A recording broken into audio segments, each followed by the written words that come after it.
ஸ்ரீமதே ராமானுஜாய நமஹ. திருக்கோவலூர் சுதர்சன் சுவாமி இப்போது வீடுமின் முற்றவும் பதிகத்தை பற்றி சாதிக்க போகிறார். போன எபிசோடில் நாம் வீடுமின் முற்றவும் பதிகத்தினுடைய பிரவேசத்தை பற்றி பார்த்தோம். இப்பொழுது நேர பாசுரங்களினுடைய அர்த்தத்தை பற்றி பார்க்க ஆரம்பிக்கலாம். முதல் பாட்டு வீடுமின் முற்றவும். அதற்கு முன்னாடி ஒருவேளை சின்ன சம்மரி வேணால் கொடுக்கலாமா? பிரவேசம் சின்ன சம்மரி வேணால் கொடுக்கலாம். அடிச்சோம். இப்போ முதல் திருவாய்மொழி வேர்வர உயர் நலம் என்கிற திருவாய்மொழியிலே எம்பெருமானுடைய பரத்வத்தை ஆழ்வார் பறக்க பேசினார். அந்த பரத்வத்தை பேசின பிற்பாடு இந்த இரண்டாவது திருவாய்மொழி வீடுமின் முத்தவம்ல எம்பெருமானுடைய பஜனீயத்துவம், எம்பெருமான் அனைவராலும் ஆசிரியக்க தகுந்தவன் அப்படிங்கிற விடயத்தை அருளி செய்கிறார். அது அருளி செய்கிற போது அதை உபதேசமாக ஆழ்வார் தெரிவிக்கிறார். எதனால உபதேசம் பண்றார் அப்படின்னா, ஆசிரியக்க தகுந்தவனை காட்டிலும் சேவிக்க தகுந்தவன், பஜிக்க தகுந்தவன்.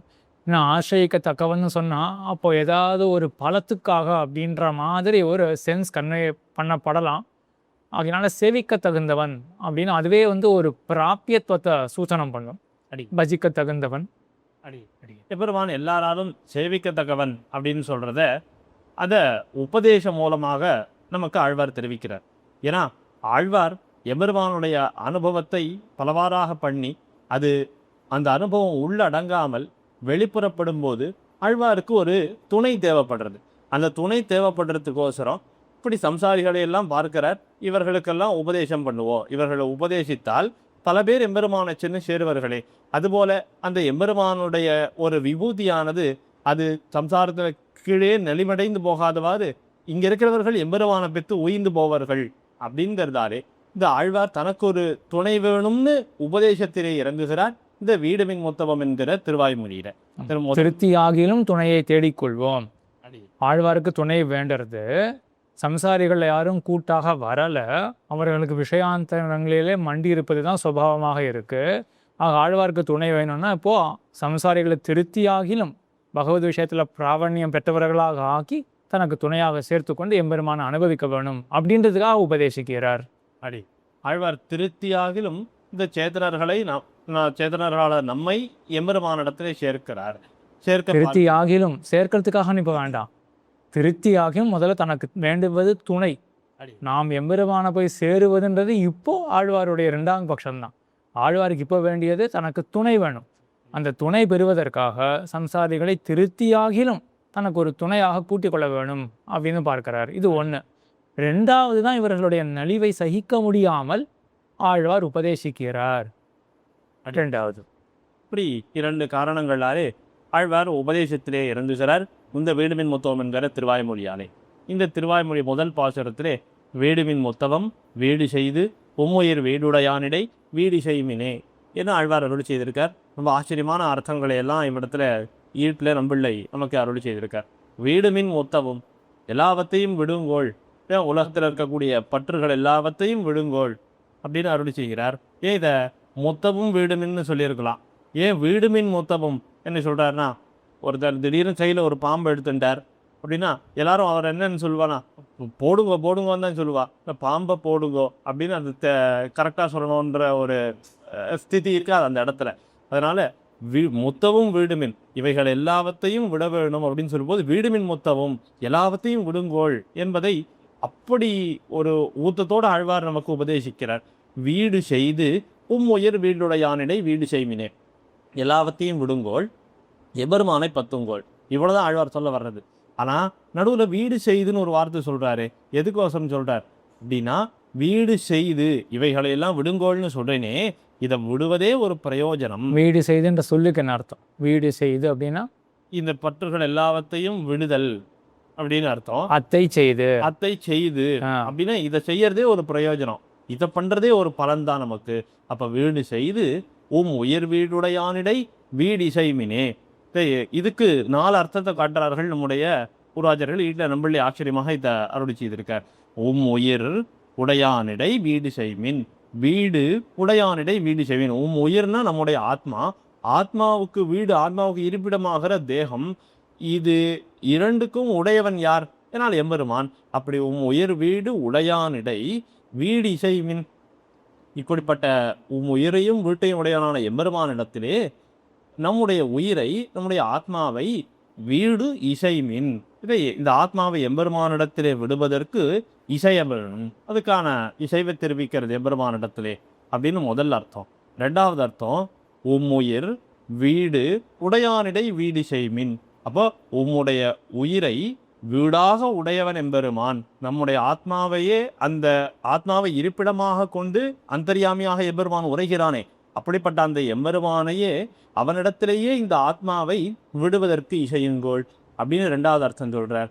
மூணாவது அர்த்தம், உயிர் வீடுடையானிடை வீடு செய்மின்.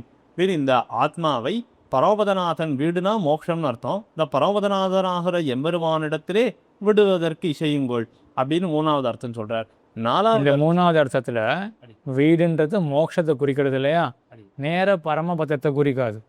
வீடுன்ற சொல்லுக்கு மோட்சம்னு அர்த்தம், அதோட தொடர்புள்ள அர்த்தத்தை எடுத்துக்கணும். மோக்ஷஸ்தானம் பரமபதம்னு ஆயிடும். அப்போ வீடுடையவன் அப்படின்னா பரமபதத்தை உடையவன், பரமபத நிலையன் அப்படின்ற அர்த்தம் வந்துடும். இப்போ உயிர் வீடுடையானிடை வீடு செய்மினே. இப்போ நாலாவது அர்த்தம் என்னன்னா, உயிர் வீடுடையானிடை வீடு செய்மின். உயிரையும் உயிரை வீடாக உடையவன், அது வந்துடுத்து இல்லையா, அந்த அர்த்தம் வந்துடுத்து. உம்முடைய உயிரை வீடுடையானிடை பரமபத நிலையான இடத்திலே விடுங்கோள், அது அர்த்தமும் வந்துடுத்து. உயிரையும் வீட்டையும் உடையவன் இடத்திலே விடுங்கோள். உம்முயிர் விடுமிடத்தில், அது நாலாவது அர்த்தம். உம்முடைய உயிரை விடுமிடத்தில், அது விடக்கூடிய காலத்திலே உடையானிடை வீடு செய்மின். இந்த தேகத்தை விட போறோம், அப்படி விடக்கூடிய கால தேகத்தை விடுறதில்ல, ஆத்மாவை விட. இந்த ஆத்மாவை விடும்போது அதை எம்பெருமானிடத்திலே விடுவதற்கு இசையுங்கோள் அப்படின்னு இந்த உயிர் வீடுடையானிடை வீடு செய்வின் அப்படிங்கிற விஷயத்துக்கு 4 அர்த்தங்கள் அருள் செய்திருக்கார் நம்பிள்ளை இந்த ஈடு 36 வியாக்கியானத்திலே. இப்போ முதல் பாசுரத்தினுடைய அர்த்தத்தை நாம் அனுபவித்தோம். அடுத்து இரண்டாவது பாசுரத்திலே இப்படி எல்லாவற்றையும் விடுங்கோள் அப்படின்னு ஆழ்வார் உபதேசம் பண்றாரு. இப்போ சம்சாரிகள்லாம் ஆழ்வாரை பார்த்து கேட்குறா, எப்படி இப்படி ரொம்ப காலமாக பண்ணி கொண்டிருந்த ஒரு விஷயம், இதை எப்படி எங்களால் இவ்வளவு சுலபமாக விட முடியும் அப்படிங்கிற போது, இப்போ இதை சுலபமாக விடுவதற்கு நீங்கள் விட வேண்டிய விஷயத்தினுடைய காட்சி என்ன அப்படிங்கிறத நான் சொல்கிறேன் அப்படின்னு இரண்டாவது பாசுரத்தில் ஆழ்வார் தெரிவிக்கிறார். மின்னின் நிலையில மண்ணுயிர் ஆக்கைகள் என்னுமிட திரையொன்னு மின்னீரே. மண்ணுயிர் ஆக்கைகள், இந்த உயிர் மண்ணு ஆக்கைகள், இந்த ஆத்மா மாறி மாறி பல பிறப்பும் பிறந்துன்னு சொல்லும்படியாக மாறி கிடக்கக்கூடிய பல பல தேகங்கள், இவைகளெல்லாம் மண்ணி இருக்கிறது. இப்படிப்பட்ட தேகங்கள்லாம் எப்படிப்பட்டவை? மின்னின் நிலையில மின்னல் போல இருக்கக்கூடியவை. ஏதோ சம் ஃப்ராக்ஷன் ஆஃப் செகண்ட்ஸ் மின்னல் அவ்வளோ நாள் தானே இருக்கும், அது மாதிரி தான் இந்த தேகமும். ஆனால் அந்த தேகத்தினுடைய தாழ்ச்சி நமக்கு ஏன் தோண மாட்டேங்கிறது அப்படின்னா, இந்த தேகம் விழத்தான் போகிறது, ஆனால் இன்னைக்கு சத்தியமாக விழாது, என்னைக்கோ ஒரு நாள் விழ போகிறது. அதனால் இந்த தேகம் நமக்கு என்னத்தை ஏற்படுத்துறது அப்படின்னு கேட்டாக்கா, அனாத்மனி ஆத்ம புத்தி. இது என்னைக்கோ விழ தைரிய புத்தி, அனாத்மனி ஆத்ம புத்தியை மாயை பிரகிருத்தியானது ஏற்படுத்துறது, அது கரெக்டு தான். இந்த தேகம் நிச்சயமாக இன்னைக்கு தான் விழப்போகிறது அப்படின்னு தெரியலை, ஆகையினால ஒரு ஸ்தைரிய புத்தியை ஏற்படுத்துறது, இது நிலை நிற்குமே அப்படின்ற ஒரு பிரமத்தை ஏற்படுத்துறது. ஆனால் ரொம்ப நாள் நிலை நிற்க போகிறதே அப்படிங்கிற ஒரு நினைவை நமக்கு ஏற்படுத்திடுறது. இப்படிப்பட்ட ஒரு தேகத்தை தான் நம்ம விட வேணும். இப்போ இதை சேர்ந்த பற்றுகளை எல்லாம் தான் விட வேணும். அதனுடைய தாழ்ச்சியை மின்னின் நிலையில, மின்னல் போன்ற தன்மை, அனித்தியமான விஷயங்களாச்சே இவை. அப்படிப்பட்ட விஷயங்களை என்னும் இடத்து இப்படி இதனுடைய நிலை இப்படி இருக்கிற போது இறையொன்னு மின்னீரே.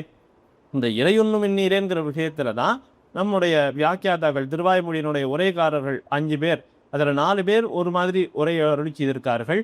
விலக்கணமாக வாதிகேசரி அழிமனாளஜியர் சுவாமி அவர் 12,000 வியாக்கியானத்தில் மொத்தம் ஒரு அர்த்தம் அருளி செய்திருக்கார். இப்போ இந்த 4 பேர் மீதி 4 வியாக்கியாதாக்கள் என்ன அருளி செய்திருக்கார்கள்னா, என்னும் இடத்து இறைனா கொஞ்சம், இப்படிப்பட்ட இந்த தேகமெல்லாம் மின்னின் நிலையில மின்னல் தன்மையை கூர்ந்தது அப்படிங்கிற விஷயத்த கொஞ்சம் சிந்திச்சு பாருங்க. இறைனா கொஞ்சம் அர்த்தம், இறையுண்ணுமின் நீரே, கொஞ்சம் சிந்தித்து பாருங்க. ஒண்ணுமின்னா சிந்தித்தல், ஒண்ணுமின்னா சிந்தித்து பாருங்கோள், அதே கொஞ்சம் சிந்தித்து பாருங்கோள் இருக்கார்கள். ஆனால் வாதிகேசரி யமுனாலஜியர் சுவாமி இந்த இறைங்கிற வார்த்தைக்கு கொஞ்சம்னு அர்த்தம் பண்ணிட்டோம்னா அது பிரகரணத்துக்கு சேராது. பிரகரணத்துக்கு சேராதுன்னா ஆழ்வார் எதை பற்றி பேசிட்டு வர்றார்? வீடுடையானிடை வீடு செய்மின் அப்படின்னு எம்பெருமானை பற்றி தெரிவிக்கிறார். மேலுள்ள பாசுரங்கள் எல்லாமும் எம்பெருமான பத்தின பிரஸ்தாபம் ஏற்பட போகுது, பெருமாளை பற்றி தான் சொல்ல போகிறார். இந்த பாசுரத்தில் இப்போ இறைங்கிறத கொஞ்சம்னு அர்த்தம் எடுத்துட்டோன்னா பெருமாளை பற்றி சொன்னதாகவே ஆகாது.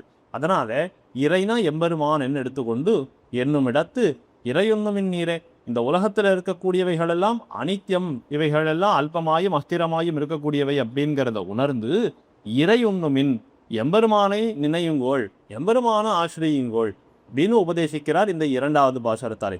இப்போ இந்த அனாதி காலமாக நாம் பண்ணி கொண்டு வந்த இந்த பழகின்றே வந்த இந்த அவித்யா கர்ம வாசனைகள்லாம் இருக்கிறதே, இவைகளையெல்லாம் சுலபமாக நாம் போக்க வேண்டுமே. இப்போ இதெல்லாம் ரொம்ப நாளாக நமக்கு பழகின்றே வந்தது, இதை நம்ம போக்குறதுக்கு மறுபடியும் இன்னும் பல காலம் அதுக்கு முயற்சி பண்ண போகிறோமா அப்படின்னு சம்சாரிகளுக்கு தோண ஆழ்வார் உடனே சொல்கிறார், இதுக்கு நீங்கள் முயற்சி பண்ணுறது பல காலம் பண்ண வேண்டாம், சிம்பிளாக ஒரு விஷயம் சொல்கிறேன். நீர் நுமது எண்ணிவை வேர் முதல் மாய்த்து இறை சேர்மின் உயிர்த்து அதன் நேர் நிலையில்லே, அதன் நேர் நிறையில்லே என்னும் 3வது பாசுரத்தில் அப்படி செய்கிறார். நீர் நுமது எண்ணிவை வேர் முதல் மாய்த்து, நீர் அப்படிங்கிறது அகங்காரம், நுமது அப்படிங்கிறது மமக்காரம். இவ்விடத்துல இன்னொன்று பார்க்கணும், ஆழ்வார் அகங்கார மமக்காரங்களை விடுங்கோள்னு சொல்லும்போது நான் எனதுன்னு சொல்லிக்கல, நீர் நுமதுன்னு சொன்னார். ஏன்னா ஆழ்வாருக்கு அப்படி நான் எனதுன்ற எண்ணமே கிடையாது, அந்த அகம்பாவம் மமக்காவும் எதுவுமே கிடையாதுங்கிறதாலே நீர் நுமது எண்ணிவை இப்படிப்பட்ட அகங்கார மமக்காரங்களை வேர் முதல் ஒரு முக்கியமான அர்த்தம் இருக்கே, ஆழ்வாருக்கு நாவானது வெந்து போகும். அது நான் எனதுன்னு சொன்னாலே, அந்த சொல்ல பிரயோகம் படுத்தினாலே ஆழ்வாருக்கு நாவானது வெந்து போகும். ஆகையினால சொல்லும் பொழுது கூட அகங்காரம் மமக்காரம்னு சொல்லியிருந்தா கூட நான் எனது அப்படின்னு சொல்லாமல் நம்ம தலையில் கட்டுற நீர் நுமது அப்படின்னு சொல்லிடுறார். அர்த்தம் அதுதான், அகங்காரம் மமக்காரம் தான். அப்படி நீர் நுமது எண்ணிவை வேர் முதல் மாய்த்து, வேர் முதல் அப்படின்னா அதை அடியிலிருந்தே தொடக்கத்திலிருந்தே அது மாய்த்து, அது கொஞ்சம் கூட பாக்கி இல்லாதவாறு அந்த அகங்கார மமக்காரங்களை போக்கி. ஏன்னா இந்த அகங்கார மமக்காரங்களால தான் மேலே நமக்கு அவித்யை, அதனால கர்மம், அது அப்படியே தொடர்ந்து உச்சி வாசனைகளாக வளர்ந்து கொண்டே வந்தது தான் இத்தனை பிறவிகளும். அகங்காரம் மமக்காரம் தான் அவித்யை. அடி அனாத்மன் ஆத்ம புத்திரியா அஸ்வேஸ்வமிதியாமதிஹி சம்சாரத்தரு சம்பூதி பீஜமேத்தது த்விதாஸ்திதம் அப்படின்னு சம்சாரம் ஆகிற இந்த தருவுக்கு, இந்த விருட்சத்துக்கு இதுதான் பீஜமே. அனாத்மனி ஆத்ம புத்தி, அனாத்மனி ஆத்ம புத்தினா தேகமே ஆத்மா அப்படின்ற எண்ணம். ஆத்மா அல்லாத அனாத்மனி, ஆத்மா அல்லாத வஸ்துவிலே ஆத்ம புத்தி, அதுதான் அகங்காரம். அப்புறம் அஸ்வேஸ்வம் இத்தியாமதிஹி, அஸ்வத்தில் ஸ்வம்னா என்னது, நம்முடையது, சொத்து. ஸ்வம்னா சொத்து, அப்போ நம்முடைய சொத்து அல்லாதது. அஸ்வே ஸ்வம் இத்தியாமதிஹி, என்னுடையது அப்படின்ற எண்ணம், இதுதான் மமக்காரம். இது ரெண்டும் தான் சம்சாரத்தினுடைய கிழங்கு அப்படின்னு. இதுதான் அவித்யையே. அடி இப்படிப்பட்ட அகங்கார மமக்காரங்களை போக்கி இறை சேர்மின் எம்பெருமானை சென்று சேருவோள். அப்படி எம்பெருமானை சென்று சேர்வதுதான் உயிர்க்கு அதன் நேர் நிறையில்லே. உயிர்க்கு, இந்த ஆத்மாவுக்கு அதன் நேரில்லை, அதன் நிறையில்லை. இந்த ஆத்மாவுக்கு இந்த எம்பெருமானிடத்துல சென்று சேருதலை தவிர அதன் நேர் இல்லை, அது போன்ற மற்றொரு நன்மை இல்லை, நிறை இல்லை, அதற்கு மிகுந்ததான நன்மையும் இல்லை என்கிறது ஒரு அர்த்தம். அதன் நேர் நிறையில்லே, இந்த ஆத்மாவுக்கு எம்பெருமான சென்று சேருவதை காட்டிலும் ஆகச்சிறந்த ஒரு விஷயம்ங்கிறது ஒண்ணுமே கிடையாது. இதுதான் மிகச்சிறந்த நன்மை ஆத்மாவுக்கு. இந்த 3வது பாசுரத்தில் ஆழ்வார் பதார்த்தத்திலேருந்து எப்படி கொண்டு வர ஆச்சாரியால் இந்த 2 அர்த்தங்கள் சாதிக்கிற ஆச்சாரியால்தான். ஆக எம்பெருமானை சேருவதற்கு ஒப்பானதோ மிக்கதானதோ ஒரு நன்மை கிடையாது அப்படின்னும், எம்பெருமான் திருவடிகளை அடைவதற் போல ஒரு சிறப்பானது, அதற்கு நேரான ஒரு சிறப்பு ஆத்மாவுக்கு கிடையாது அப்படின்னு சாதிக்கிறார் இல்லையா. நேர்நிறை அப்படின்றத வைத்துக்கொண்டு இந்த 2 அர்த்தங்களையும் சாதிக்கிறார். அப்போ முதல் அர்த்தத்தில் நேர்நிறை அப்படின்ற சொல்லுக்கு என்ன அர்த்தம், 2வது வியாக்கியானத்தில் நேர்நிறை அப்படின்ற சொல்லுக்கு என்ன அர்த்தம்? அடி இப்போ முதல் வியாக்கியானத்தில் பார்த்தா அதன் நேர் நிறையில்லே. அப்போ இந்த ஆத்மாவுக்கு எம்பெருமானை ஆசிரியத்தல போல அதன் நேர் அது போல நிறையில்லை, மற்றொரு சிறந்த நன்மை எதுவுமே இல்லை அப்படின்னு அர்த்தம் வருது இல்லையா.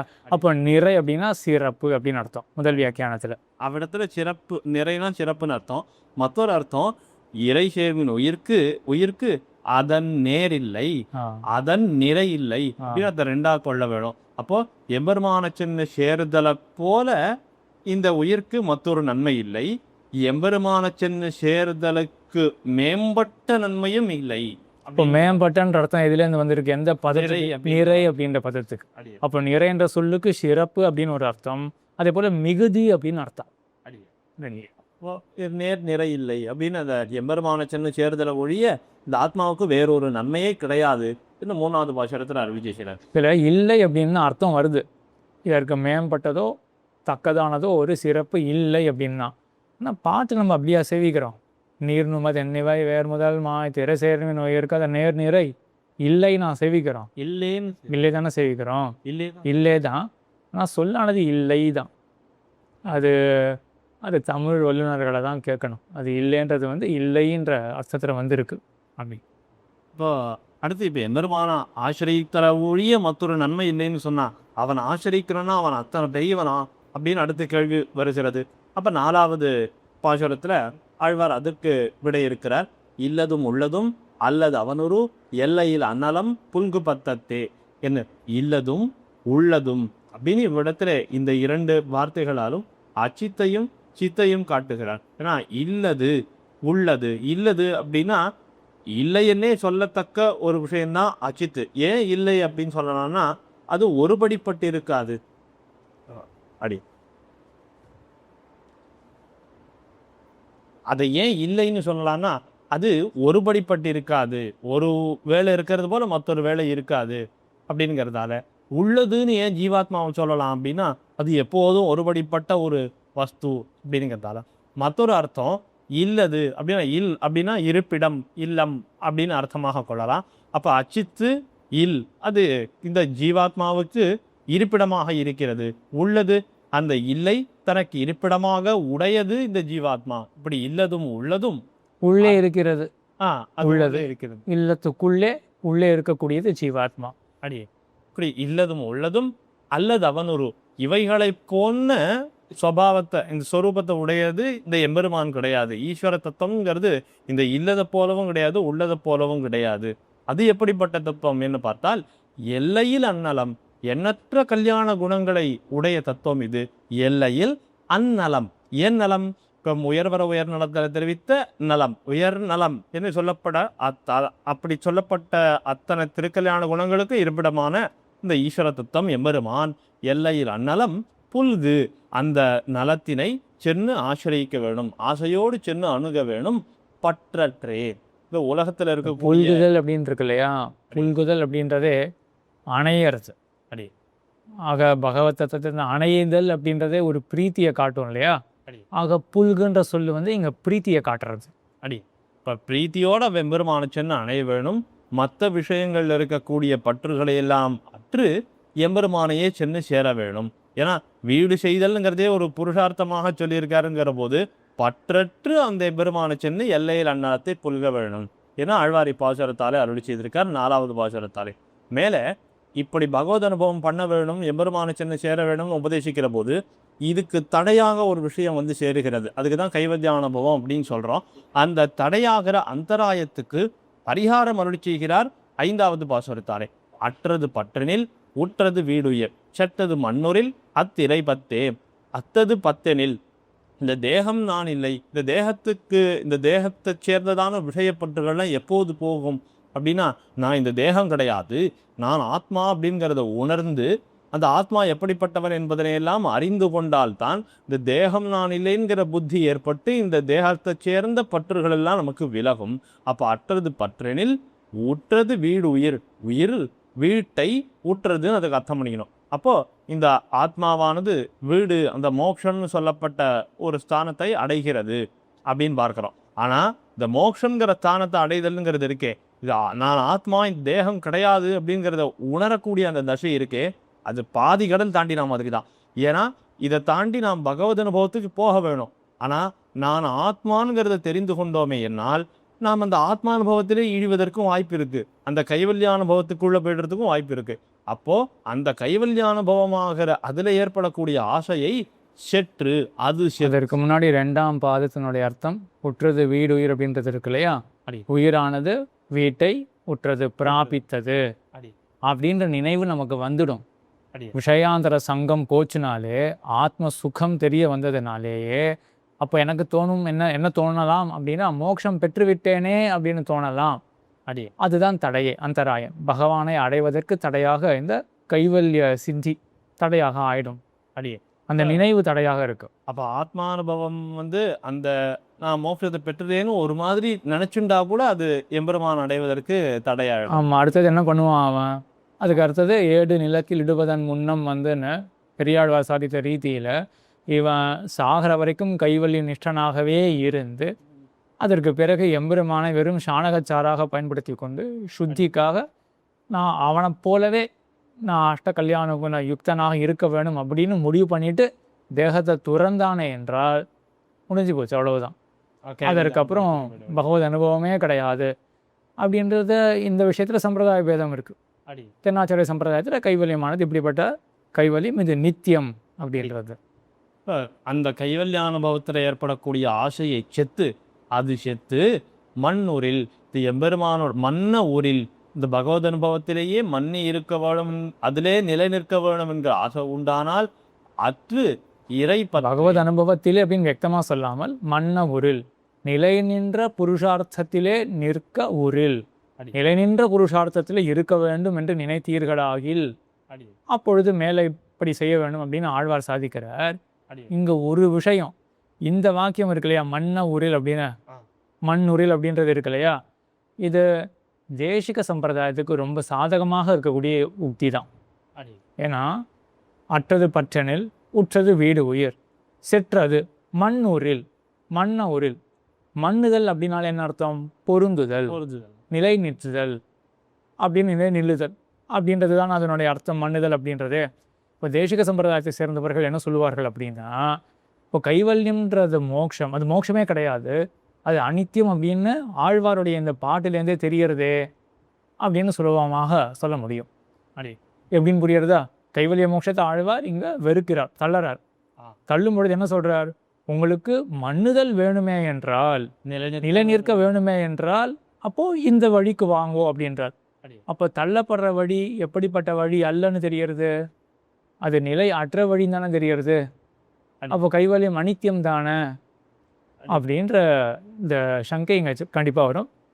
தேசிக சம்பிரதாயத்துக்கு இது சாதகமான உக்தி. இதை அப்போ அதுக்கு சமாதானம் என்ன? சமாதானம் தென்னாச்சாரிய சம்பிரதாயத்தில் என்ன சொல்ல வேண்டியிருக்கும் அப்படின்னா, இங்கே நம்மளோட ஸ்ரீசுக்தி எப்படி இருக்கு?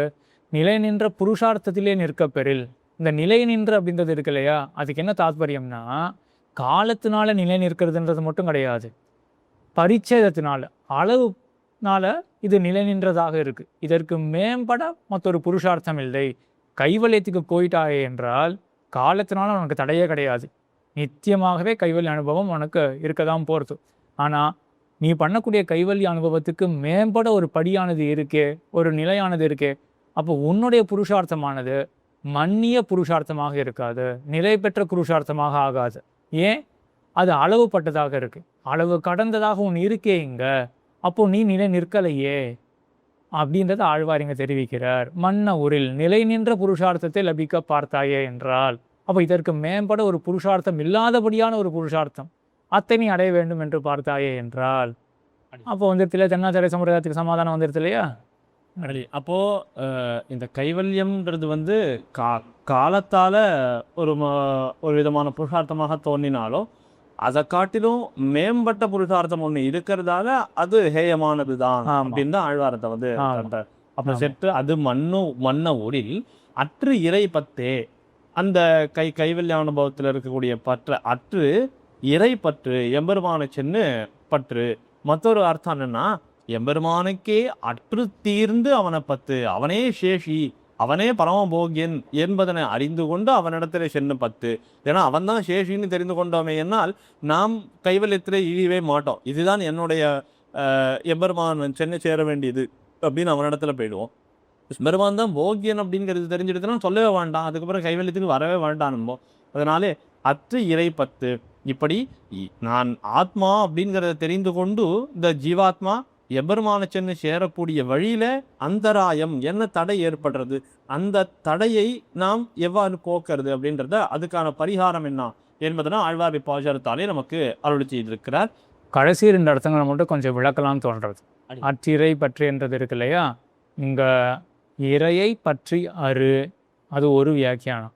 மற்றொன்று பத்தும் போதே அற்று தீர்ந்து பற்ற வேணும். எம்பெருமானுக்கென்னே அவனையே ஆசிரியிக்க வேணும், அவனையே பற்ற வேணும் அப்படின்றதுதான் அற்று தீர்ந்து இந்த 2 அர்த்தங்களை விளக்கலாம் கொஞ்சம். அடி. அப்ப அற்று இறை பற்று அப்படின்னா முதல் அர்த்தம் அற்று இறையை பற்று அப்படின்னு அற்று தீர்ந்து இறை பற்றி அது 2வது. அப்போ ஈட்டு கிரமத்துல 2வது அர்த்தம். அடி. இறையை பற்றி அரு அப்படின்றது 2வது அர்த்தம். அதையும் நம்ம முன்னாடி பார்க்கலாம். அப்போ இறையை பற்றி அரு அப்படின்றது இருக்கு இல்லையா, இதுக்கு என்ன இங்க பகவத்குணம் என்ன சொல்லப்படுறது, எப்படிப்பட்ட பகவத்குணம் தெரிகிறது? இறையை பற்றி அறுத்து விடு. அதற்கு தான் நம்மளே மற்றொரு திருவந்தாதி பாட்டையும் காமிக்கிறார். மார்பால் மனஞ்சுழிப்ப அப்படின்றத காமிக்கிறார். அப்போ இந்த வியாக்கியானத்துல என்ன பகவத்குணம் ஸ்புட்டமாறுது, வெளிப்படுறது? எம்பெருமானுடைய போகியத்துவம் தான். போகியத்துவம் தான் இறையை பற்றி. அப்போ எம்பெருமானுடைய அந்த போகியத்துவத்தை அனுசந்தானம் பண்ணி மற்ற விஷயங்களை அற்று விடலாம் இல்லையா, விட்டுடலாம் இல்லையா. மற்ற விஷயங்கள்ன்றது பிராகிருத விஷயங்கள் இருக்கட்டும். அதே போலதான் ஆத்மானுபவமும். பகவானுடைய போகியத்துவம் நெஞ்சிலே பட்டதே என்றால் அப்போ மின்மினி பூச்சியை போல இந்த ஆத்மானுபவம் அது வேண்டான்னு நம்ம விட மாட்டோமா? அப்போ இறையை பற்றி பகவானுடைய போகியத்துவத்தை அறிந்து கொண்டோம் என்றால் அப்போ மற்றதை அறுத்துதாமே. அடி. இது போகியத்துவத்தை பற்றின வியாக்கியானம். அடி. 2வது எப்படி பாத்திரத்தை சேர்க்கணும்? எம்பெருமானை அற்று இறை பற்றி எம்பெருமானை இந்த கைவல்யானபம் இதில் இருக்கிற ஆசைகள் எல்லாம் அற்று எம்பெருமானுக்கே அற்று தீர்ந்து பற்ற வேணும். எம்பெருமான் தான் அப்ப சேஷி அப்படின்னு தெரியும் இல்லையா, சேர வேணும். அற்று பற்றே அற்று தீர்ந்து பற்ற வேண்டும். அடி. அவ பூரணமாக எம்பெருமானை சேஷியாக பற்றினோமே என்றால் அப்ப என்ன அர்த்தம்? மறுபடியும் கைவல்யத்துக்குள்ள நம்ம போகவே மாட்டோம். அந்தராயமாகவே அது தோணாது. ஏன்னா என்னுடைய புருஷார்த்தம் என்ன, சேஷபூதனுக்கு புருஷார்த்தம் என்னவாக இருக்க முடியும்? கைங்கரியம் தானே அப்படின்னு கைவல்யத்தை நாங்கள் கால் தாழ்க்க மாட்டோம். அடி. அடி. அடுத்து இப்போ 6வது பாசுரத்தாலே இந்த எம்பெருமானை பற்ற வேணும் அப்படின்னு பார்க்குறோம். அது எம்பெருமானும் எப்படிப்பட்ட சுபாவத்தை உடையவன், அவன் எவ்வளோ பெரியவன் அப்படின்னு பார்த்து நாம் அவனை விட்டு விலகுவதற்கு பார்க்கிறோம். ஆனால் அந்த எம்பெருமான் தானே எப்படிப்பட்டவன்னா அவன் சங்கஸ்வபாவன் என்று ஆழ்வார் அருள் செய்கிறார். என்னன்னா பத்தில நீச்சனும் முத்தவும் நின்னனன் பத்திலையாய் அவன் முத்தில் அடங்கே என்று அருள் செய்கிறார். இதில் நம்மளை இருள் அருள் செய்கிற நிர்வாகமும் பார்க்கிறோம், பட்டருடைய நிர்வாகம் அப்படின்னு ஒன்று பார்க்கிறோம். பத்திலன் ஈசனும் அப்படின்னா பத்திலன் அப்படிங்கிறதுக்கு 2 அர்த்தம் காட்டியா ஒன்றும் பண்ணலாமா? இப்போ 5 பாட்டே இருக்கு இல்லையா, இதோட இந்த செஷனை நிறுத்திக்கலாம். நம்ம 6ஆம் பாட்டிலேருந்து அடுத்த செஷன் வச்சுக்கலாம். ஏன்னா இதை எல்லாரும் நல்லபடியாக பார்த்து வீட்டில் ஆசையை கொண்டு மேலும் பூர்வாச்சாரியாளுடைய கிரந்தங்கள்லாம் சேவிக்கணும் அப்படின்ற ஆசை வரணும். அது எடுத்த மாத்திரத்தில் 40-45 நிமிஷம் போட்டால் பார்ப்பார்களான்னு தெரியல. நல்ல இன்ட்ரெஸ்ட் உடையவர்கள் கண்டிப்பாக பார்ப்பார்கள், மேலும் அர்த்தங்களை தெரிஞ்சுக்கணும் அப்படின்ற ஆசையை கொள்வார்கள். நம்ம எல்லாம் எப்படியாவது சேர்ந்து எல்லாருக்கும் அந்த இன்ட்ரெஸ்ட்டை கொண்டு வரணும். அதனால் ஃபஸ்ட்டு மேபி ஸ்பிட் பண்ணிட்டு நம்ம அடுத்ததில் மீதி 6 பாசுரங்களை தெரிவிக்கலாம். அடியே இப்போ வரைக்கும் 5 பாட்டு ஆயிருக்கு. ஸ்ரீமதே ராமானுஜாய நமஹ.